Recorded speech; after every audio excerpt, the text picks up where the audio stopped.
to Charlez Radney. He is our table topics, and we don't call it table topics, right?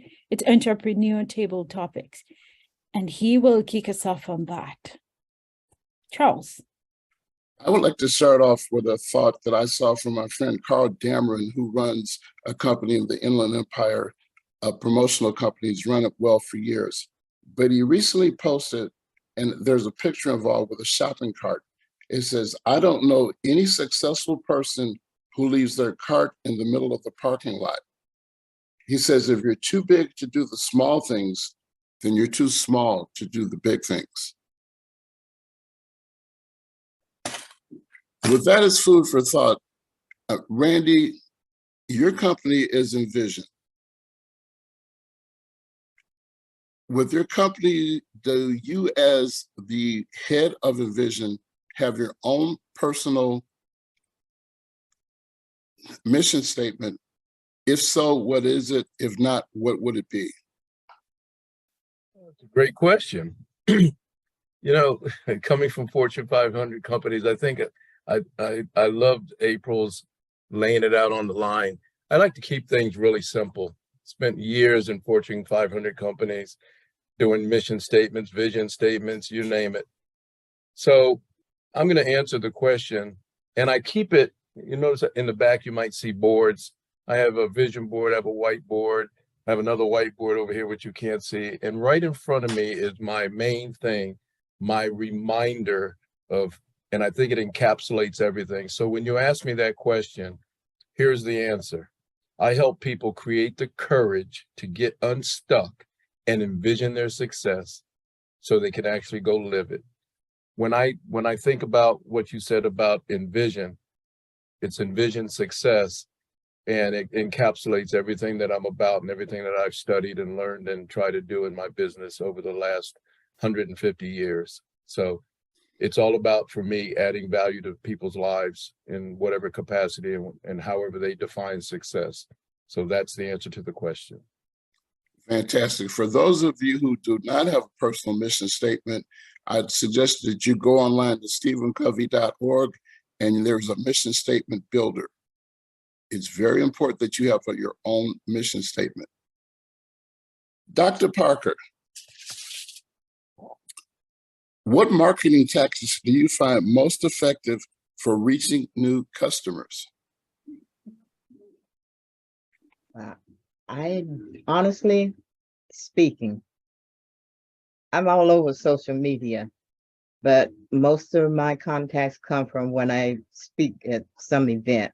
So networking and speaking still is the most important because people get to actually see and hear you, and they can ask questions. That does not take away from social media. You still need to be out there because it still brings in people. Sometimes they have to watch you for a while before they decide they want to take a chance on you. So for me, the courage that it took me to go on social media was astounding. And I'm still working on the Facebook Live. I don't understand why I'm having a problem with Facebook Live because I do videos all the time, but I do those in the privacy of my place. And then I post them on Facebook Live. I make a mistake, I do something silly, I can't take it back. It's been seen and it's there forever. So I'm still working on the courage to do the Facebook Live. But yes, getting out there speaking is your #1 resource for marketing. Thank you for that question, Charlez. You are so welcome. Susan, I have a question for you.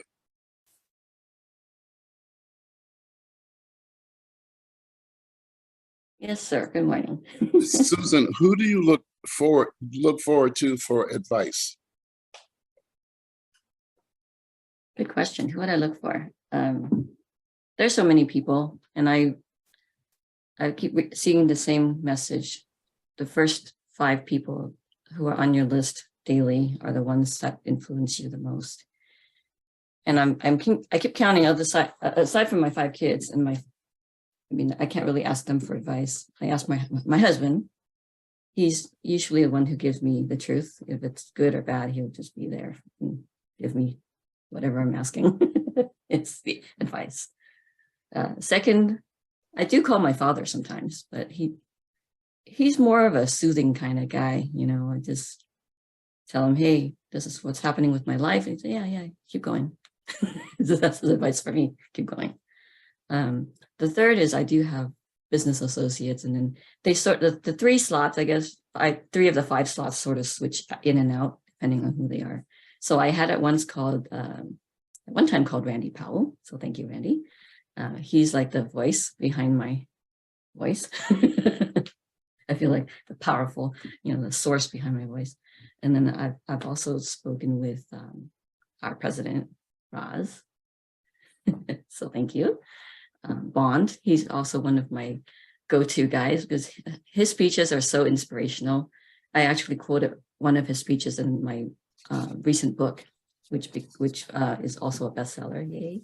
So thank you. I really, everybody that I associate with, I do soak up some kind of inspiration from everyone. So all of you, but it just rotates in and out, But the top two are already taken. Okay. So thank you. Deborah Gillis, when did you know you wanted to become an entrepreneur?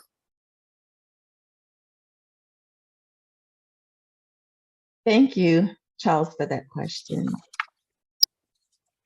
At this point, I am not an entrepreneur.